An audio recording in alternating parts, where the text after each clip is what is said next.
지금 시간이 5시를 지나고 있는데, 미국 시장 상황이 좀 안 좋죠?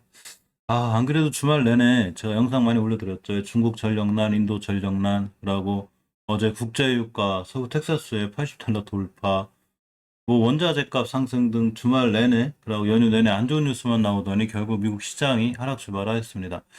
하락 출발하고 좀 종가도 다 돼가는데 다우 산업이 마이너스 0.56%, 나스닥이 마이너스 0.38%, S&P 500이 마이너스 0.63% 가까이 밀리면서 오늘 우리나라 주식시장도 조금 만만치 않을 이런 시장이 될 것 같습니다. 이 어제 뉴욕 개장할 때 이 원자재 값 이 상승과 인플레이션 우려를 벌써 출발 자체가 이제 하락 출발 자체였죠. 자, 로이터 통신에 따르면 이날 뉴욕 증권거래소에서 다우존스 산업평균지수가 전장 대비 22.46포인트, 말 0.06% 하락한 34,000포인트에 출발했다고 알렸습니다.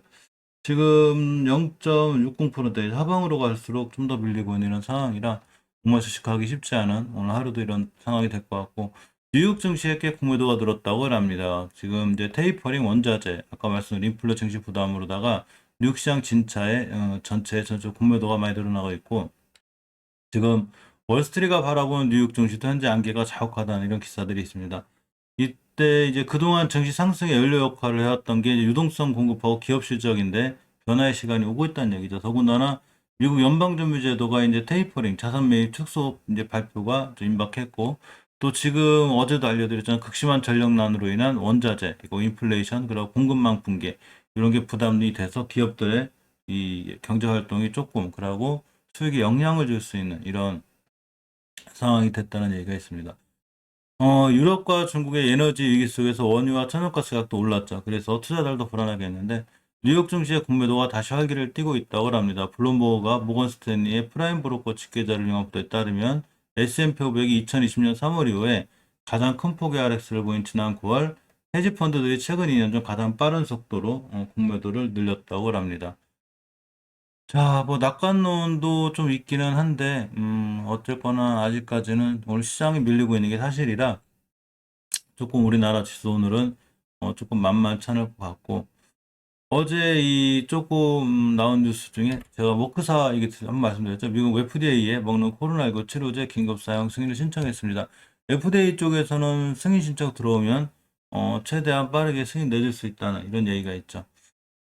저번에도 머크사발 이슈로다가 우리나라의 이 백신 관련주들이 많이 떨어졌는데, 오늘 어제 이 긴급 뉴스로 인해서 백신주들이 어떨지 모르겠어요. 어제 보면, 며칠 전에 보면, 머크사발 이슈로다가 이제 치료제가 나오니까, 치료제가 게임 체인지가 되면, 아무래도 백신 관련주들은 그동안 받았던 기대감이 좀 주춤하지 않을까. 또 지금 백신 접종률이 좀 많죠.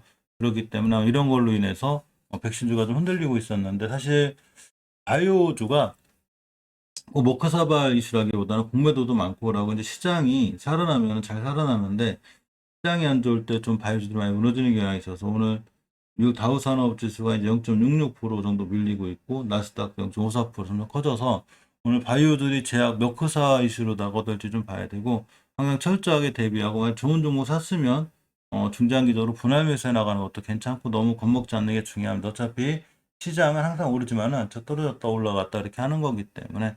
어쨌거나 이 MSD 머크사가 11일 몰라피루의 긴급 사용 승인을 신청서를 FDA에 제출했다고 발표했고, 이 MSD가 이 보면 리즈백 바이오 테라피스와 함께 개발한 이 먹는 코로나19 치료제죠. 이 몰루피라비르가 이 임상 시험에서 이제 저번에 제가 말씀드렸지만 일단 입원이 돼서 꽤 오랫동안 진행한 환자들은 안 되는데, 일단 증상이 좀 심하지 않은 경증 환자 이럴 때 입원하고 사망 위험률을 50% 정도 내리는 이런 효과가 확인이 됐습니다. 자, 우리나라 이 증시 목표가들도 하향 조정하는 이래 증권사 리포트가 좀 많아졌습니다. 예전에는 이 상장사 목표 주가를 쉽게 하향하지를 못했어요. 왜냐하면 조금 회사 입장에서 왜 우리 회사 주가 왜 이렇게 써가지고 떨어뜨리 이렇게 욕도 먹게 되니까 잘못했는데, 그때는 거의 다 떳떳하게 쓰는 편이죠. 자, 11일 금융정보업체 FN가이드에 따르면 9월 한 달 동안 상장사 목표 주가를 낸 리포트가 총 79개입니다. 근데 뭐 우리나라 종목이 한 2,500개 되니까 79개는 뭐 그렇게 많다는 건 아니죠. 올라가던 걸 그냥 이게 좀 낮춘 거니까. 이 같은 기가 목표가를 올린 리포트도 136개. 그래서 이제 하향 조정한 리포트 비율이 58.1% 정도 된다는 거죠. 근데 어쨌거나 이 월간 기준으로는 올해 들어서 가장 높은 수준이고, 이 증권사가 제시한 이 목표가가 해당 기업의 1년 또는 3개월에서 6개월 내에 도달할 주가 수준이니까 조금 세네 달 안쪽으로는 주가들이 안 좋아질 수 있다는 증권가 리포트들이 있습니다. 하영 리포트가 좀 있는 종목으로는 NC스포트, SK하이닉스, 삼성전자, 카카오, 아모레퍼시픽, LG전자, LG디스플레이 이렇게 4개 정도가 목표가 하향 리포트가 꽤 많이 많다고 합니다. 실질적으로 외국인이 엄청 많이 팔고 나가죠. 지금 외국인이 유가증권 시장에서 1조 9천억, 코스닥 시장에서 187억 원 가까이에서 2조 844억 원어치를 거의 순매도하고 있기 때문에 특히 SK하이닉스, 삼성전자 같은 대형주들이 저렇게 빨리 무너질지는 우리도 생각도 못했습니다. 자, 아스트라제네카가 새 코로나19 치료제, 요게 중증 사망 위험 절반을 반으로 낮춘다는 모크사랑 거의 비슷하죠? 이제 아스트라제네카도 코로나19 치료제 개발을 서두르고 있는데, 3차 임상 시험 결과를 공개했습니다. 그래서 새로운 치료제를 사용하면 중증 환자나 사망자를 절반 가까이 예방할 수 있다고 주장을 했는데, 11일, 그 현지 시간 발표에서 두 개의 단일 클론항체 조합체인 AZD744E가 인상 3상에서 중증이나 사망 위험을 50%까지 낮췄다고 밝혔습니다. 자, 아스트라제네카가 영국과 브라질, 미국, 독일에서 실시한 임상 시험에서 분석 대상 822명을 절반씩 나눠서 AZD744E와 위약, 가짜약을 투여했는데 이 가운데 이제 AZD744E를 투여받은 집단에선 코로나19 증상이 악화된 사례가 18명인데 이 위약을 받은 지 37명, 그러니까 2배 정도 차이 나는 거죠. 이렇게 시험 대상자들 입원하지 않은 상태로 증상이 지속된 기간이 7일 내인 경증 코로나19 확진자들이라고 합니다. 그래서 역시나 미국 머크사처럼 경증 코로나19 확진자들에게 조금 효과가 있는 이런 상황이죠. 현재 FDA 정식 승인을 받은 코로나19 치료제는 이제 이 렘데시비르가 유일하죠. 근데 이제 렘데시비르는 이제 AZD744E와 마찬가지로 정맥 주사 방식이라는 거죠. 근데 이제 이게 시차 없이 아스트라제네카 같은 경우에는 2번 주사한다고 합니다. 미국의 머크사 같은 경우가 유일하게 이제 경구용 치료제가 되고, 만약에 아스트라제네카 이 치료제가 나오게 되면 렘데시비르처럼 이 정맥 주사 방식인 이런 치료제가 될 걸로 예상이 되는데 어쨌거나 새로운 코로나 치료제들이 계속 지금 잘 나오고 있죠. 이 아까 말씀드린 미국 경제 성장률에 관해서 이 치솟는 에너지 가격이 소비 위축, 미국 성장률 끌어내린다 이런 기사들이 좀 있죠. 실질적으로 많이 우려가 되죠. 5시 이제 20분, 15, 11분 정도 지나고 있는데 낙폭이 계속 커지고 있습니다.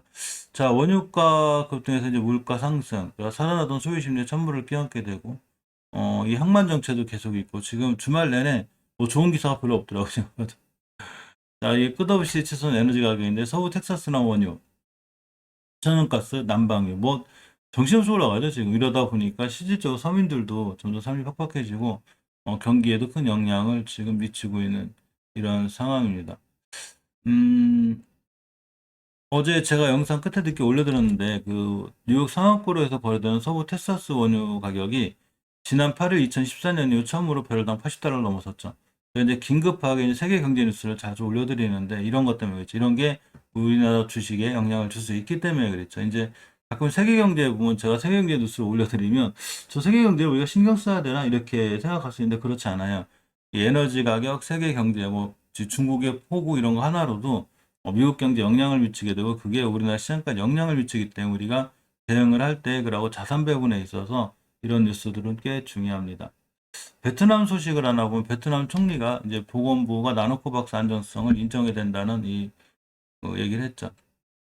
음, 이 베트남에서 개발 중인 코로나19 백신 나노코박스 긴급 사용 승인과 관련해서 베트남 총리가 보건부에 지침을 내렸는데 10월 8일 베트남 언론에 따르면 이날 오후 판민진 베트남 총리가 보건부에 나노코박스 승인에 대해 행정 절차를 줄일 것이라고 하면서 긴급 사용 승인 시 보건부가 나노코박스의 품질과 안전성을 보장한다는 문서를 보냈습니다. 현재 이 긴급 사용 기다리고 있죠. 이 긴급 사용 승인이 잘 나야 여러모로 좋아질 것 같은데 HLB가 이제 MOU를 체결해 놔서 HLB 그룹주들의 전체적으로 영향을 많이 주기도 합니다. 이 미국 시장이 들어오질 않네요. 지금 이제 거의 1, 2분 단위로다가 이제 다우선의 아까만 해도 0.53% 마이너스였는데 자 마이너스 0.73%까지 밀리고 있습니다. 종가가 굉장히 더 떨어질 것 같은데 우리나라 시장에 좀 큰 영향을 안 미쳐야 되겠고 완벽하게 개별주 위주로 그러니까 개별 호재가 있는 이런 종목들 위주로만 오늘 시장이 좋지 않을까 생각해보고 전체적으로 시장은 조금 힘들게 가지 않을까라는 개인적인 의견인데 뭐 미국 시장을 따라가긴 해도 어차피 우리나라 개별 또 펀더멘털도 있고 그동안 좀 많이 밀렸죠. 오늘은 조금 반등해 주었으면 하는 개인적인 바람입니다.